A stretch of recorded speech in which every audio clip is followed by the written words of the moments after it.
Okay, so maybe let's just start. I don't see anybody in the waiting room anymore. It's great to have you all here online. I see some familiar names that popped up in our lists over the last couple of weeks, including some of the people that also volunteered to start facilitating with us for the upcoming event. Welcome all of you. This is our first of two webinars that we organize today to inform you and all those that are interested in our events, either to participate or to facilitate or to enroll their own children. That's even the best, to join today. The agenda for today is really pragmatic. We will first introduce a little bit about the view and the perspective that we have on the future skills that are important for children and that help to activate them also in their future life. Also as an introduction of really what we envision with our Teenagers4Change event that we are organizing early August. A week and a half from now we have the kickoff, let's say 2 weeks from now. And we'll use probably 10-15 minutes for that part of the program. Then we will introduce the event in more detail to you. And of course, there's more than enough opportunity to ask questions, because this is really about also listening to you, the questions that you have. Enjoy the ride. And I would like to give first the floor to Sabrina, who would like to share a little bit with us all here in the call, how we look at the relevance of future skills in, let's say, in the career journey that our teenage kids are having in front of them. Sabrina? Mm-hmm. Yeah, thank you, Jeroen. So, and it's not only about the career journey, but I would say it's the whole life journey they have in front of them, because I think we all know that design thinking, design sprints, and all these methods related to that are helping in, let's say, in private life or in the whole life as well. So this one, I would like to talk to you about the future skills and, let's say, our motivations. And I have to admit that this is not so difficult, because I'm speaking out of experience, because I have 3 kids and they are at the age of 8, 15 and 18. And so when I started with design thinking, design sprints, I also very soon I brought that to the family life, and I can just tell you that this had a great impact. And it's like a method we use more or less regularly if we have some problems, if we want to change something. Let's say Corona hit us as well, so we as a family had to change everything, and there we use the method as well. So I just can talk to you from my experience that I think that these future skills, and I did a research for the design journey, which we want to take. And there are a lot of different future skills out there. So you have as well all the technology skills, but I would like to reflect more on the, let's say, the social skills. And I think what is very, very important is the problem solving, because this is, when I just look at our daily life, very important. That they know how to solve a problem, and how to solve a problem in a group with a team. If this is a family, if this is friends group, if this will be also in the future business teams, I think it's very important. Then it's also about critical thinking. In school, and I now make the let's say the link to the school, because I see all these different kinds of programs my children have in school, and it's great. I cannot blame the school, but I think there is much more to learn right now, and we have the abilities, we have the knowledge, and I have the urge need. I really feel it has to. It has to be to become true that we give them much more education beyond the school. So actually, the critical thinking is important. Also, if in school, maybe they have here and there some lessons, or let's say some approaches to that, but usually it's like they learn something, they have to learn a lot of stuff, which they just get. And they, when I talk to my children, one thing I don't like so much, it's that they tell me, oh, but that's how it's this is how I learned it. This is how my teacher told me. And this is something I don't like. I think they need to have the critical thinking just to reflect on that, just to ask critical questions.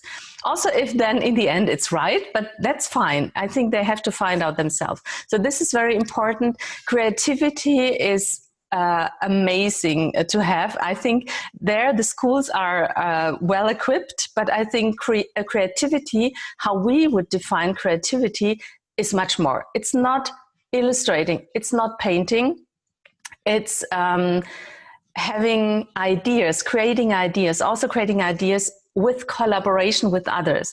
So it's not designing, let's say, a picture, but it's about designing processes. It's about designing new ideas. It's about designing their life, their future. So that's what we aim for. And also, let's say, going a bit inside the self-awareness, self-reflection, and maybe also serving others. I think that's, and I read emotional resilience, I think that's also very crucial right now, that they have a resilience, emotional, very important. I think these are all skills we aim for, and that's why we want to create this, let's say, this initiative. And the initiative, let's say, starts with this event. In our summer, in the holidays for the kids, in some winter holidays as well. Geneviève, you have winter holidays over there. So that's what we think is a good start to bring them together. We already made some nice experiences, wonderful experiences. So I will talk about that later.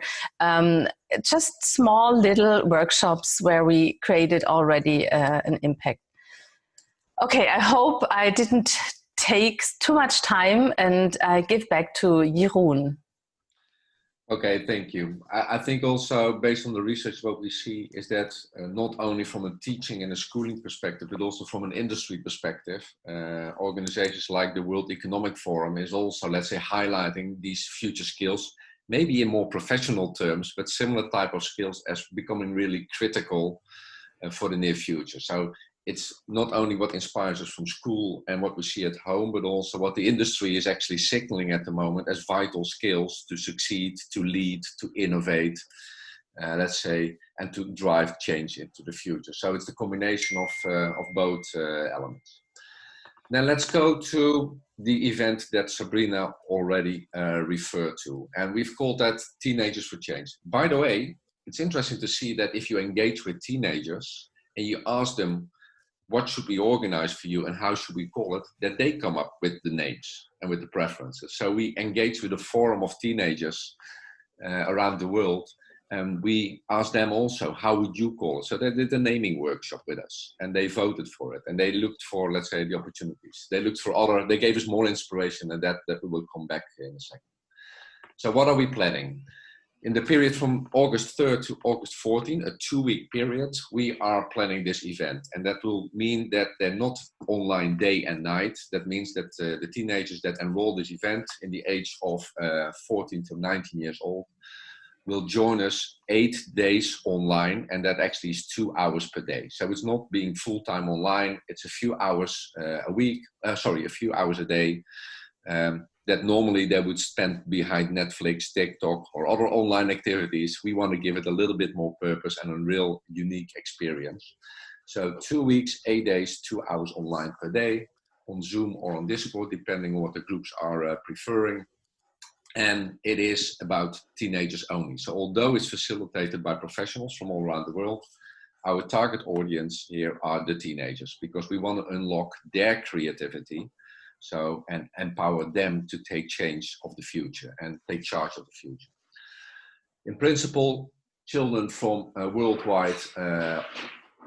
worldwide origin that come, let's say, across different time zones, because we want to take into account, let's say, playtime.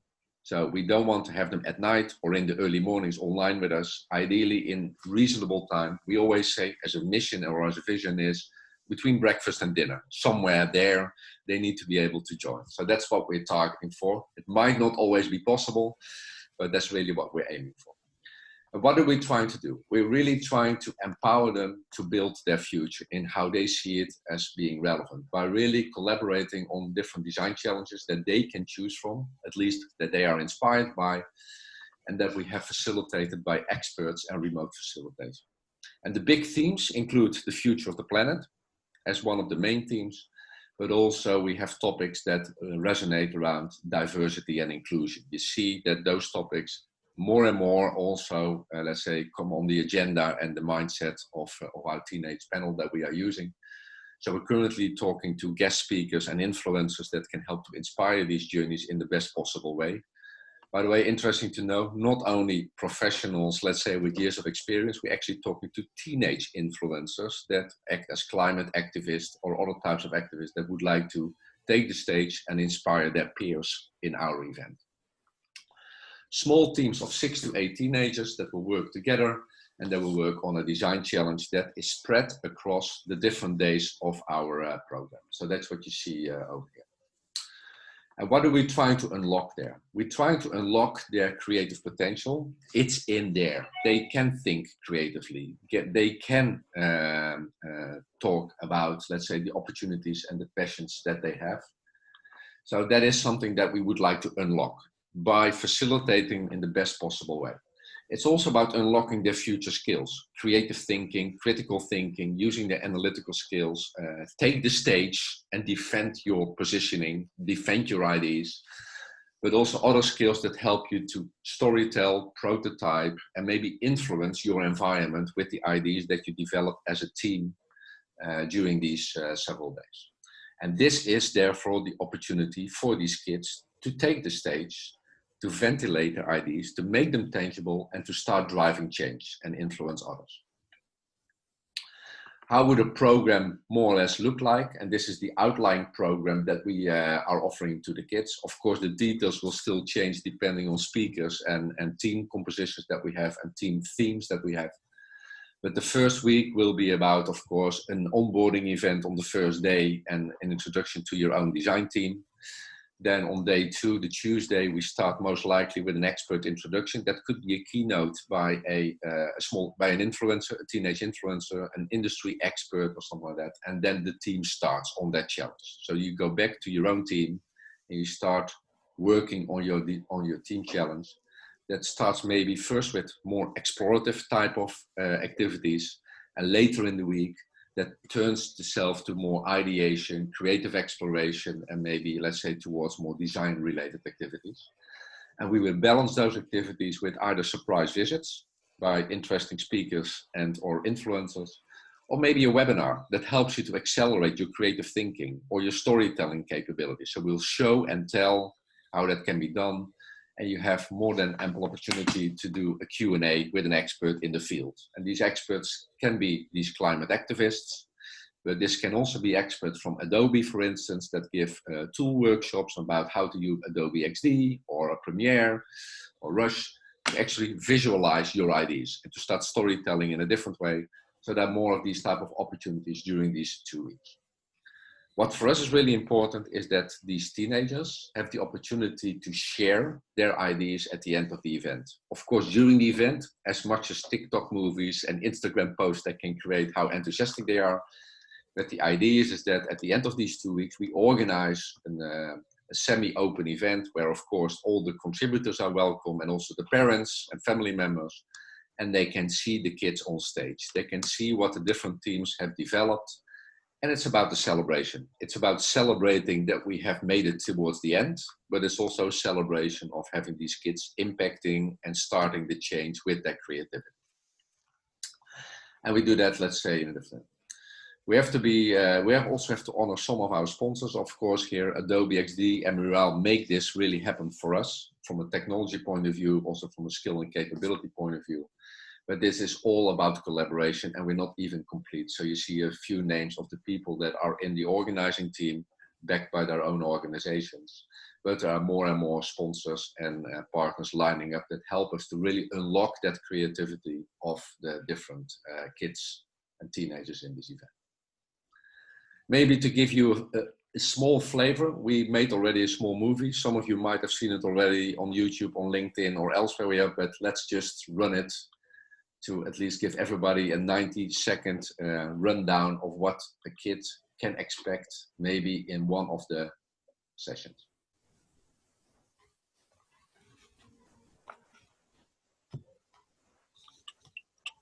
Hello? Hello, sir. Hello. Hi, everyone. Hi. Hello there. And the exercise we're going to do is what we call the logo challenge.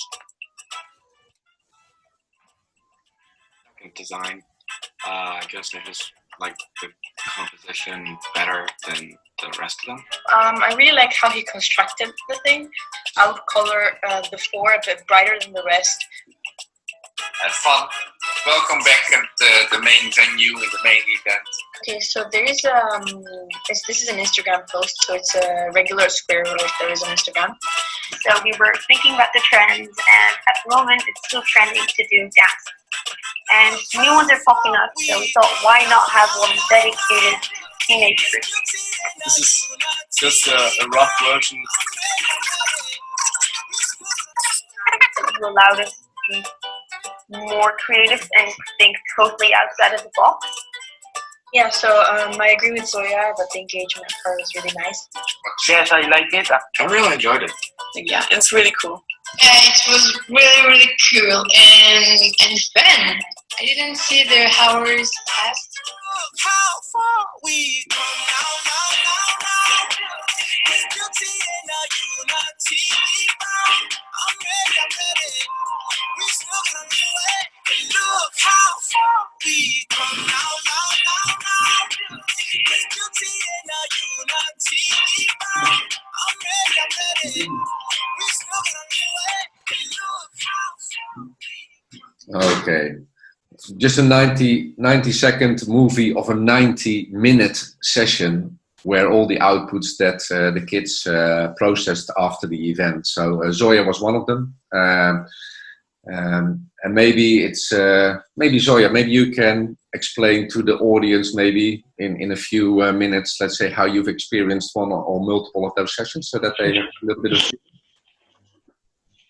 So I think that I've done roughly 5 sessions, about, and each one is always different. And there's always a good variation of people there with different values and with different ways of seeing things, and it's so much more of an experience than if you would only take a couple people you know. So you're not only learning from the facilitators or like the hosts, like Sabrina or my dad, but you're also learning from each other, and you're creating together. So we're often put with a problem and we try to find a solution, or we try to put our creative thinking skills to the test, and then we start creating from scratch.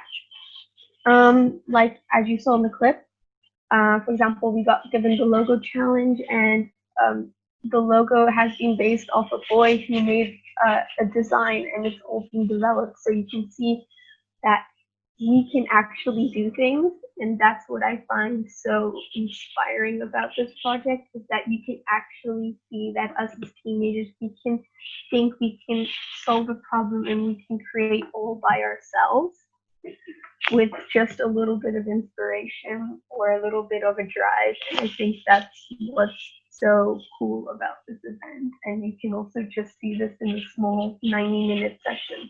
So imagine what we could do in like 8 sessions and then 2 hours each time. It's going to be incredible what you can achieve. Is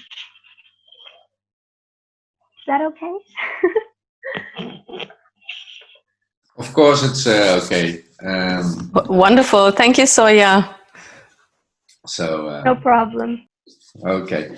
Before we go to a more open part of the program, the Q&A, I want to give Sabrina the opportunity to explain one of the design challenges that we, let's say, have lined up and that we are working out now for the kids to work on, just to give you a feeling on what type of a design challenge, big theme design challenge we are envisioning.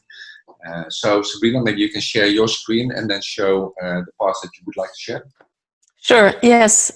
So actually these are, it's one challenge, but let's say 2 projects. I just would like to showcase with this example how a project can look like.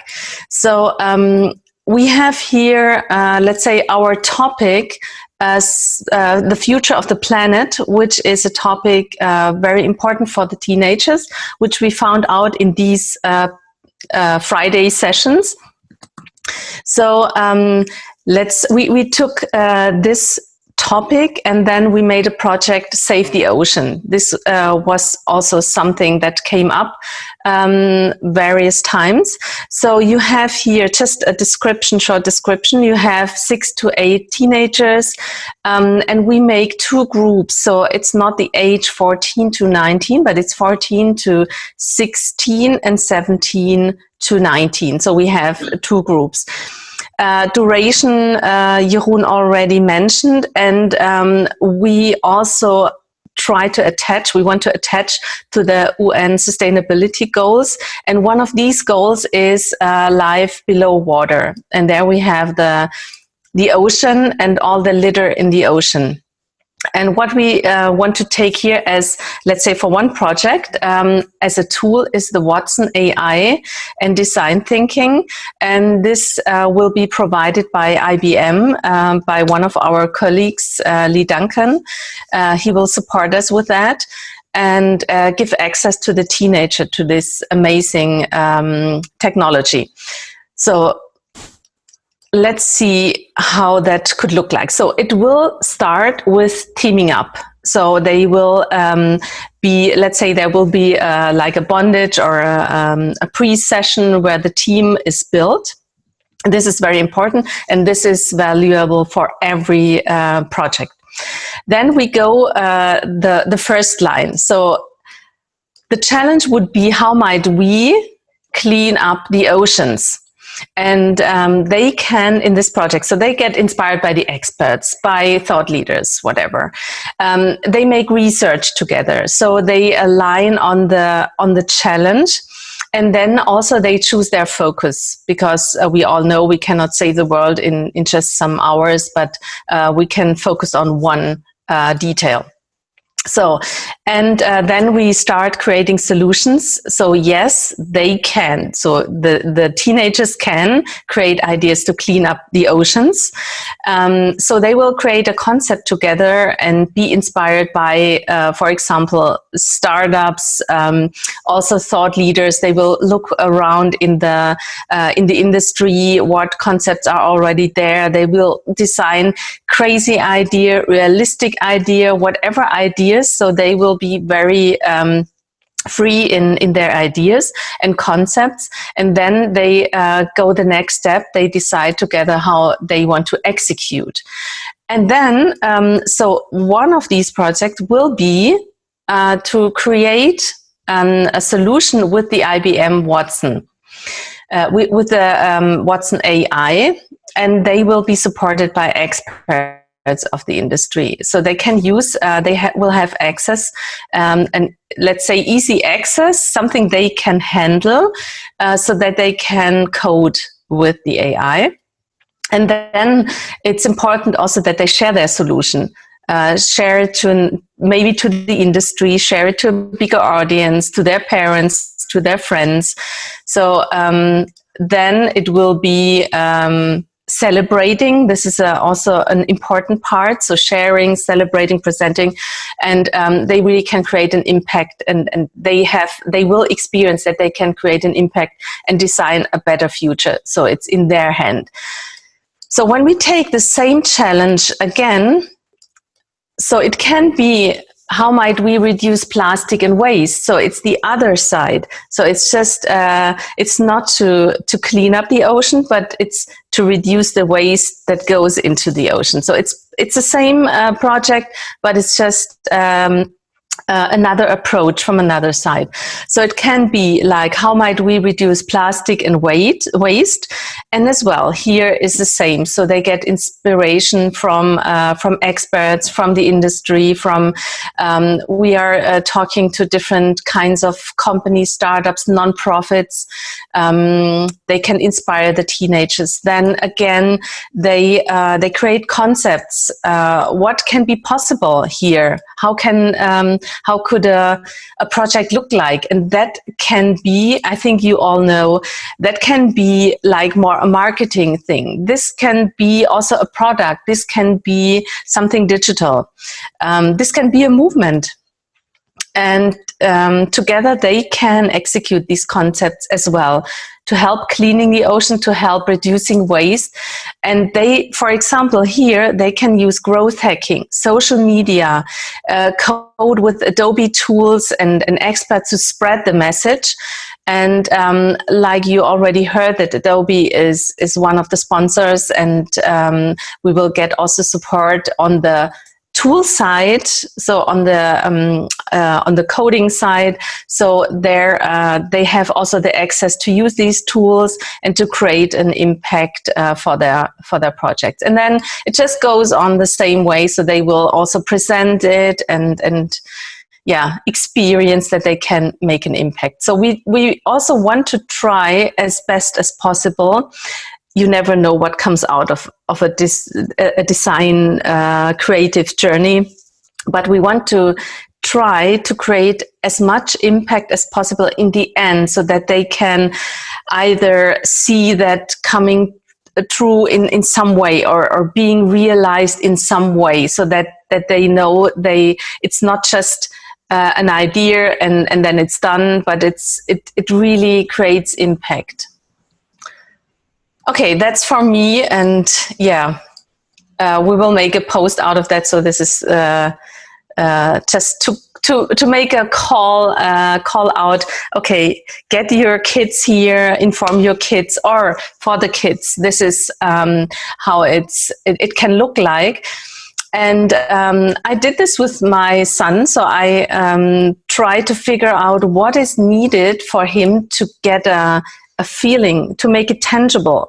How can that look like? Because that was always a problem in the beginning, that it was like, okay, we make a design journey and so on. And for them, it was for everyone, it was a bit undefined. But now we made that more tangible. Okay. Okay, thank you, for Sabrina. Yeah, so just for your information, also Marcus is here in the call. He's part of the organizing team. So where needed, he will also try to help to answer your questions or maybe reflect with you. Okay, hi, this is Reshma, and I think I'll go first. Thank you for the patience, and thank you for taking us through the entire plan, the event, and the example especially was really helpful to get an idea of what is it that you are going to be doing at the event.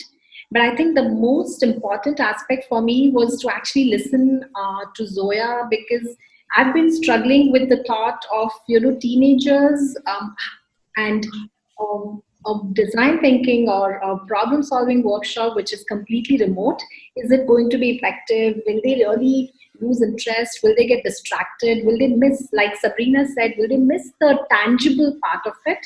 But I see with the example how you've tried to blend that in, and that's obviously an assurance. I know that, okay, yeah, this looks like it works, so it will work.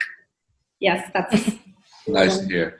Maybe just to start with, I would love to know how many people have signed up and what the age ranges are and how you find these people. Well, currently we have, let's say, a small crowd of enthusiasts that actually have signed up their kids. So it's, of course, the organizers themselves and the immediate friends of that. So that's where we start with. How we reach out to the audiences is, one, through the parents. we believe that the parents understand to some extent the bigger ambition that we have behind it, and maybe get enthusiastic about how their kids can create impact, drive change and create impact. Of course, there's also the concern of parents. What are my kids going to do, for instance, here in Europe and North America during the summer holidays, 6 to 8 weeks from school, after already a long time being disconnected from their friends in different ways? Am I going to put them behind the screen again or not? So in that sense, we need to address the parents as well. But that's one. We use the social media to reach the kids themselves. So we use Instagram, we use TikTok to really create compelling Instagram campaigns over there with the kids, by the way, with the kids that have volunteered in the trial sessions. And that's how we're trying to reach them. A question from Reshma about the number of participants. No, we don't have a limit. We think you should not put a limit on this. You should try to actually welcome everybody who would like to contribute to this. The interesting thing also is that one of our sponsors actually is stimulating that even more by offering also scholarship tickets to at least to, let's say, what they call, let's say, the unique children of color, so that also those can be included. We know that in some geographies, in some countries, it's really a challenge to get Black and other indulgent children of color involved in these type of events. Also there, we're trying to welcome as many kids as possible by offering scholarships, which currently, let's say, we're trying to assign to a partner, in this case in Africa, Kenya, who's teaming up with us as well. But that's an option that way as well. But there's no upper limit. We can scale up. We have a bottom line, and that's 6 kids, because then we can create one team. But we can go to as much as 100 kids if needed. The facilitator network is expanding every day, so we have the opportunity to reach out there. Did you already talk about these kids from Nigeria? So we already have these scholarships and the kids there. So we have as well, not only from Europe, but also from Nigeria. This is special in Nigeria because we have a contact there, and so there are as well participants. Okay. Let's go to the next question of Claudia. Claudia is referring to a question whether we have connections with schools or whether this is a school program. Maybe Marcus, you want to refer to that? 2 parts. Yes, we connected with a few schools, but did not go into too much details and efforts there, which partly has to do with simply the time frame. We organizing this event know each other already some months, some even longer, for years. But only a couple of months ago, we found that we have a similar ambition to really create something to help kids and teenagers. And so, Jeroen, Sabrina, please correct me. We got together 4 weeks ago? 6 weeks. 6 weeks that we kicked it off. That did not really work out, getting first a program together, the idea together, etc. And that did not work out with the schools. We connected some, but did not really go into the details here. Okay. Maybe to talk about a longer ambition. This is just an event in August. I say just an event, but it's more to kickstart a movement and the possibility to make it bigger and scale it up. And then, of course, the connections with schools in general, and then, of course, targeting this age range becomes also for us very important. So yes, we are in contact with people in the educational world, teachers, but also school organizations. But yes, like Marcus said, starting this 2 weeks before the summer holidays in Europe and other regions or in America are starting makes it hard to reach out to schools and to partner up. But for sure, that's an ambition that we have. Let's go. Thank you for initiating. One of your questions, 2 hours online. Is that too long or not too long? Zoya, can you answer that question? You've experienced a couple of times now 90 minutes. What about your screen time and fatigue behind the screen? So, like you just said, most sessions are 90 minutes. Sometimes they go over, but to be honest, I never feel tired or my eyes hurt or anything after the session. because you're really engaged, and they also sometimes give us moments where we do things on paper. So you also have those moments where you're off the screen as well. Also, the interaction which you have during the sessions kind of makes it feel like you're more in person, so you kind of forget the screen's there at one point. But personally, I don't really think it's an issue. I've had to sit for school sometimes longer, and I feel like that 2 hours is like a good amount, as long as you have maybe a small like moment in between where you can do something on paper, or where you have to go look for something in a small activity or so. I think personally it's not a big issue, and considering the other kids which have joined in, they don't seem to have an issue with it either. Okay. I think it's also good to know that the facilitators that we work with, either being ourselves or also people in our network, and I see a few here also in the call itself, they are experienced with, let's say, online and remote facilitation of workshops, and they do understand that there is that attention span. Even professionals, let's say adults, have the same fatigue on screen and burning eyes after 2 long hours. So we are well aware of it, and we take care of that also by having, let's say, natural breaks in the program. It's not like 2 hours on screen full time, like Zoya also just described. There are those natural breaks in there, and the offline activities that we also do, even during a session, not being on screen and things like that. So I think I welcome your concern. Let's say you're not the first one that expresses it, but it's something that we really take into account. We would like to offer for the kids, but that's for volunteer only, before the session, like a 15 minutes every day, like a yoga session or meditation session, like kind of mindfulness. So they also create awareness for their mind and their soul, you know, that they are more relaxed, they can just be more present and more concentrated. So I think this is also something we as adults, we need that. And so right now we try to give to our kids or to the teenagers whatever we think is good for their healthy, for their mindset, for their, let's say, for their life. Yeah. Let's take a next question from Genevieve. On there, it's about how we're planning to map out those future skills, or the skills being used and applied in this event.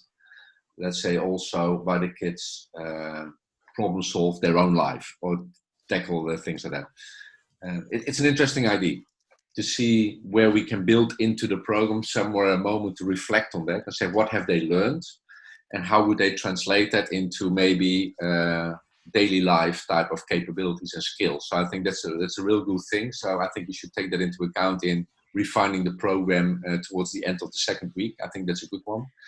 Maybe another example, we're talking currently with an organization that is helping leadership professionals, for instance, in developing trust and, let's say, how to drive teams and collaborate based on trust. And one of the small mini workshops that we are considering is maybe to have the kids actually experience what it is to trust someone else and to give to them. How do you build trust and to make them more aware of it? So throughout the program, we put in mini sessions, mini reflections, coaching sessions, where they can start that reflection also already a little bit on what am I doing here, what am I learning here, not from a teaching point of view, but from an experiential learning journey point of view, and maybe how to translate that into my daily life at school, with my friends at the sports club, even with your parents and maybe your siblings in the family around you. So that's maybe one perspective on that. Claudia's asking, how did the started project continue? What's after this event? I read that in a free format. Will it continue or will it not continue? So for sure it will continue. We said that we want to take this event as a kickstart. And right now I really feel that we have not enough time, but I think that's a normal feeling. So I'm already the awareness, the enthusiasm, the engagement we feel we get from the community, we get from teenagers they are involved, we get from, let's say, all our the people around us is so amazing that it will continue. How we have to think about that. So when we made this first event, also when the event is there and we are into that we can see, okay, how much engagement we need, how much time is needed, and what is all the things around it. I think then we can also see more clear how we can continue, because we want to make more, we want to give the teenagers more opportunities, also, let's say, in ongoing opportunities. Now I'm thinking out loud, sorry, Jeroen and Marcus. Like that you have kind of regular sessions, weekly sessions, like we did that right now as well, that we met Fridays for 90 minutes. And that is something you can always afford. You can be present, you can skip one of the meetings. So I think we can also make some programs or just spread these projects over a certain time, so that it's not like in the 2 weeks, but that it's affordable for the kids during the school time as well. Information on that here on the landing page. Yes, this is a paid event, so we ask for enrollment fee for the kids, also because we believe we give them a unique experience and that we are facilitating with professionals. I want to add to that, we are not for profit. So this is not about a profit-making event. This is really to cover the cost and to create the best possible experience for the kids, for the teenagers, but of course having involved also professional facilitators in our network that we also would like to at least compensate a little bit for the efforts that they put into this event.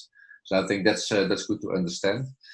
Maybe to top that up, on the website there's the enrollment link where you fill all the details, but we're currently selling this at 275 euros per participant. We also have scholarship tickets available for Black indulgent people of color that we are currently, let's say, recruiting and selecting with our partner also in Africa to give them the opportunity to be fully inclusive. But maybe what's unique to know is that if your teenager is completing the total event, you have the opportunity to get 50 euros cash back. So that means a kind of a premium at the end as a reward for having completed the total event. Okay, I see another question from Australia. Have you thought about adding a hook at the end of each session to bring back each session? Yeah, the hook is of course not a cliffhanger, because that's what we don't want to create, but for sure we foresee that after a 2-hour session, in order to continue the next day, the kids might want to do some online homework or to prepare something offline. Let's say there's roughly 24 hours between the ending of a session and the next session starting. So they have a full day of doing other things, play outside, play with friends, socialize, or doing online research, use their creativity, start prototyping, sketching your ideas that you bring to the event the next day to your team, bring back to your team. So the hook is more a continuous flow of activities and inspire them to take that accountability to create impact by showing results, by working as a team, but sometimes also individually. Finn, your question. Yes, this is rather a delayed feedback than a question, but it just came to me now. I've only taken part in similar formats to this just a few years ago. And especially now looking back at it, what I find most valuable is not only the experience at the time, but also the network that I gained from taking part. As the fellow participants, but also the people that are talking, the speakers, the facilitators, the experts. So I would strongly recommend designing some sort of alumni program, whether it be a Slack workspace or just the continuation of the Discord workspace or whatever.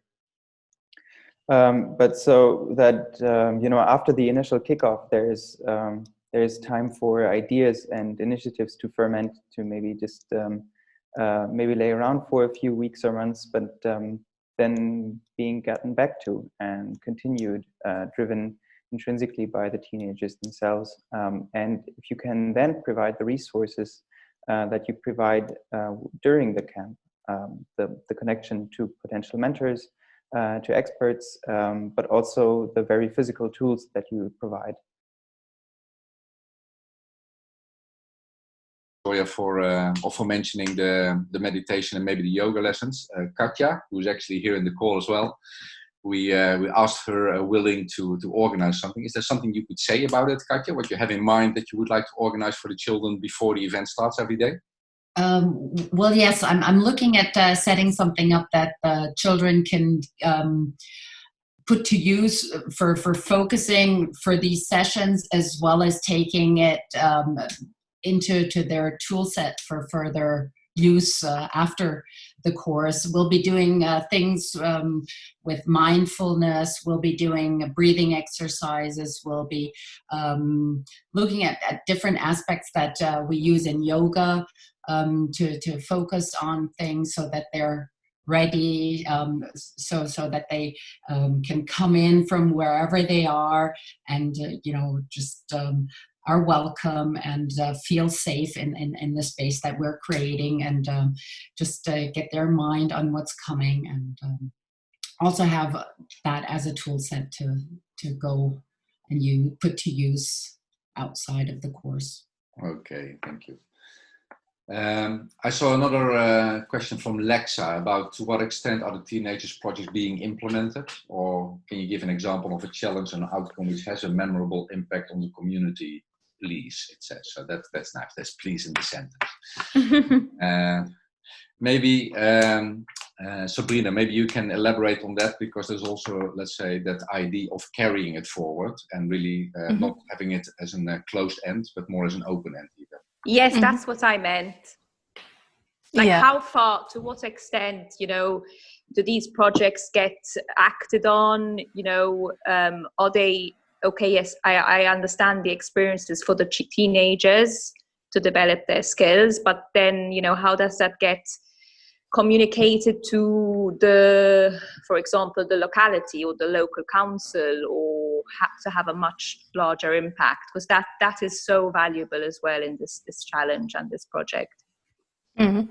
Yeah, that's a great question, Lexi. So what we experienced as well, that the teenagers, they really care for that. So they want that they create something that has a value, and then that it could be implemented. So I think in the 2 weeks, we cannot create, let's say, a real product, but and what we experienced as well. So I think it always needs to be taken forward in kind of, you have someone who carry that forward. And we cannot know right now exactly what will be the output, because usually when we make this design sprint, design thinking sessions, it's important also that you don't know the results. So it will be kind of a surprise what they come up with, but at least we will try to bring that further. And this bringing that further depends on what it is and how who it can connect to. So we have a large network, and so we will also spread the word about it. At least we will communicate it, and we will celebrate it, and try to bring that a step further. So that's all we can promise right now, because it's still vague, I know, but at least we want to give them the opportunity. And what we were thinking about then, that when you have a company and they have a real challenge, and the children help, but we don't want to make that that the children help companies. This is not our goal. So, but we still try to get connected to NGOs, to nonprofits, to create an ability to make a real impact. But since we have, I guess, Jeroen already talked about that we started 6 weeks ago, and so we don't have a lot of time, but we just said, let's do it. It's just we had this feeling we have to do it. So we know that we are a bit short in time, but whatever will be possible, and it's not only about this event, we want to bring that further. So it's also about creating the initiative, bringing the initiative alive with this kickoff event. So I would frame it like that.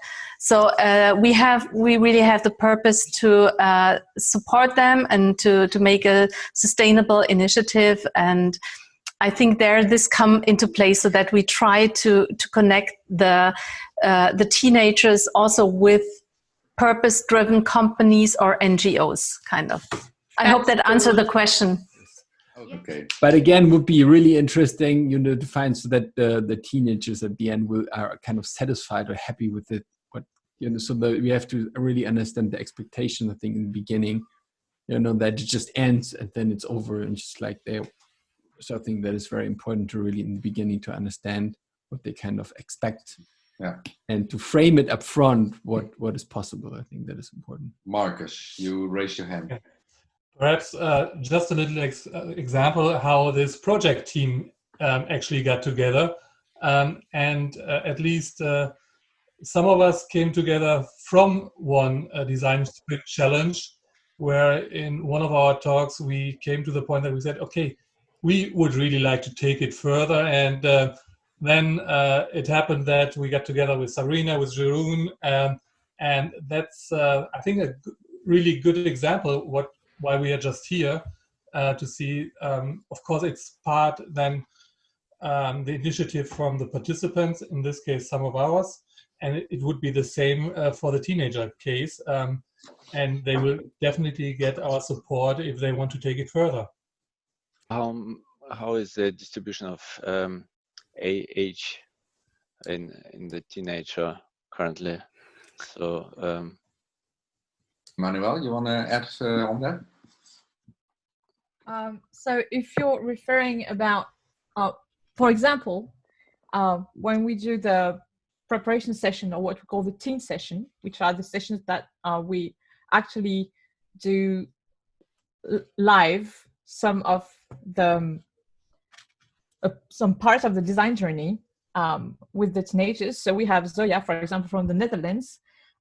We have someone from the US, which comes almost every week. We have someone from Spain.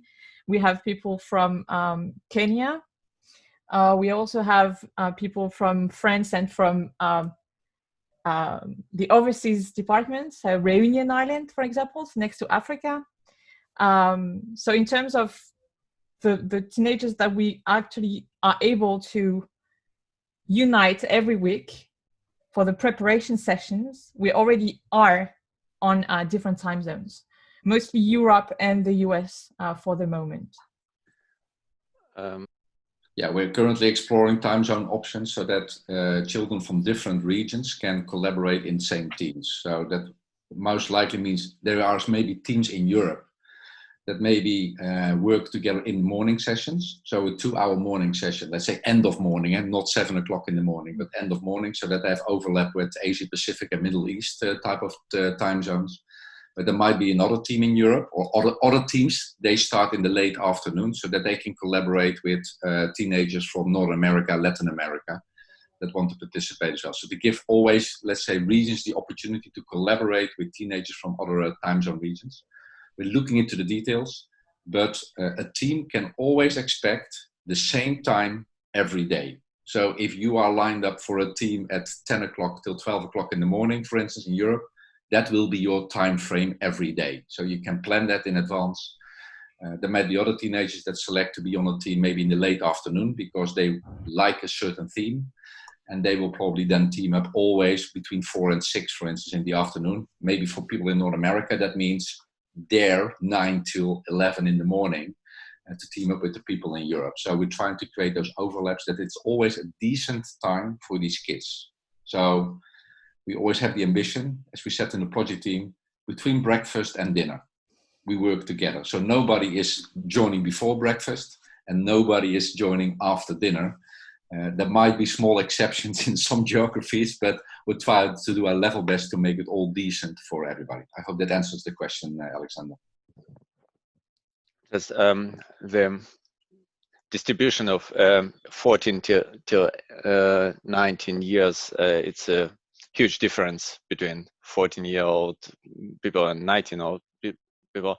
Therefore, just still thinking about how many, do you have some clustering currently from the people that are maybe now in the call will come up later, but that to have a feeling, not to, so I don't want to make advertising for my son to say, here, great event, and then maybe he is alone in his age and feels not good, not connected. We totally of his age. Gisela, you want to add something to that? Yeah, so like you're showing already on the screen, so we're going to have groups from 14 to 16 and 17 to 19. So we're going to make sure that the teams are grouped accordingly. I'm curious about how do you promote and encourage more hands-on, tactile engagement between the participants through this design journey? I mean, it's a virtual experience. They're connecting from countries all over the world, but then how do you still try and get the teenagers to use their paper and pencil sketching, paper prototyping skills in the journey? Is that something a technique you're exploring? I'm curious about how you do this. I can give an example how that was being done in the workshops that she was part of, and how, let's say, we go from the digital to more the physical creativity and activities. So maybe she can give an example, which probably also featured in the movie that we just saw. So briefly in the video, it was shown that we did an activity where it was called Crazy 8, and it was basically where we had to, within roughly 8 minutes, we had to sketch different logo ideas. And this was done very rapidly, and this was all drawn by hand. So we had to have a piece of paper in front of us with pens and pencils. And it was very much encouraged to make it as artistic as possible and to really let our creativity flow on paper. Besides that, we even had time to develop. So you spend more time thinking about it more visually. And this was very much encouraged. So it's being applied in as many ways as we can. For example, the other time, we started sketching in a breakout room, so smaller groups. We started sketching on paper ideas with video ideas. So it's also using your skills to an advantage. So if you can better do it on paper, then you do it on paper than on a virtual screen. So that's also how we try to encourage it. And I think okay, great. But it always depends on how the team decides on continuing. The one example where we use the AI, then they code. So that's clear. They don't write something, but then the execution is with code because they really want to learn that. They want to go deeper.